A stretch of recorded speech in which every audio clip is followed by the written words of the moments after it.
முறை செய்து காப்பாற்றும் மன்னவன் மக்கட்கு இறை என்று வைக்கப்படும்.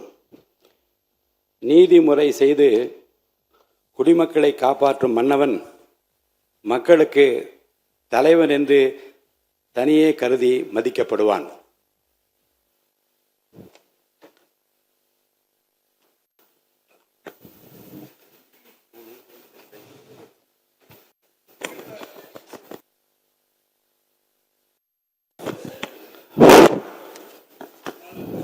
மாண்புமிகு தமிழ்நாடு முதலமைச்சர் புரட்சி தளபதி அவர்களின் 52வது வயதினை பூர்த்தி செய்து 53வது அகவையில் அடியெடுத்து வைத்துள்ளார் என்பதை அறிந்து பெருமகிழ்ச்சி அடைகின்றேன்.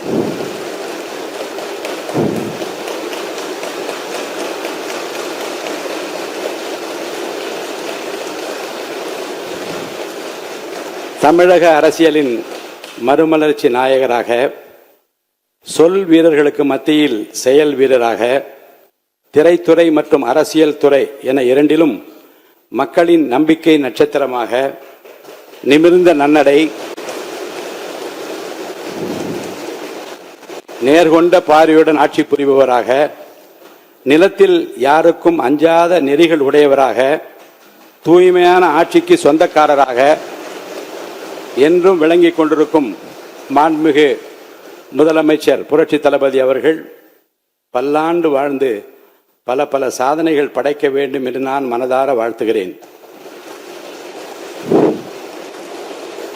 கண்ணுக்கு அழகு இமை, விண்ணுக்கு அழகு மழை, மண்ணுக்கு அழகு மரம், சொல்லுக்கு அழகு தமிழ், தலைமைக்கு அழகு எங்கள் முதல்வர் தான் என்று மக்கள் நினைக்கும் முதல்வருக்கு என் பிறந்தநாள் வாழ்த்துக்கள்.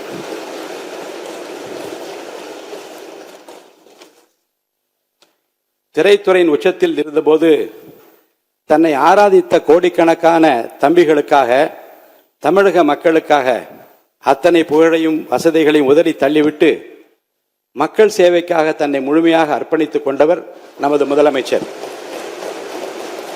அரசியல் களத்தில் எதிர்கொண்ட பெரும் சோதனைகளையும் அபாண்டமான அவதூறுகளையும் தனது அசாத்திய பொறுமையாலும் மக்கள் பலத்தாலும் முறியடித்து இன்று வென்று காட்டியவர் நம் முதல்வர். அவருக்கு என் பிறந்தநாள் வாழ்த்துக்கள்.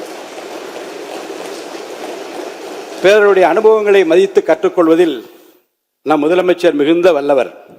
வெளியில் உள்ளவர்கள் நினைப்பதை காட்டிலும் தமிழகத்தின் அனைத்து துறைகள் குறித்தும் மக்களின் தேவைகள் குறித்தும் துல்லியமான விவரங்கள் அவருக்கு அச்சு பிசகலாமல் தெரியும். எதனையும் ஆழமாக சிந்தித்து முடிவெடுக்கும் அவரது நிர்வாக திறமை அனைவரையும் வியப்பிலே ஆழ்த்துகிறது. தன் மீதான விமர்சனங்களை தன் செயல்களால் முறியடித்து ஒரு தேர்ந்த ஆளுமையாக தினந்தோறும் அரசை வழிநடத்தும் வித்தகருக்கு, முதல்வருக்கு என் பிறந்தநாள் வாழ்த்துக்கள். தமிழக அரசியலில் புதிய சகாயத்தை படைத்து ஏழைகளின் சிரிப்பில் இறைவனை காணும் மாண்புமிகு முதலமைச்சர் சி. ஜோசப் விஜய் அவர்கள் நல்ல ஆரோக்கியத்தோடும் நீண்ட ஆயுளோடும் வாழ வேண்டும் என்று,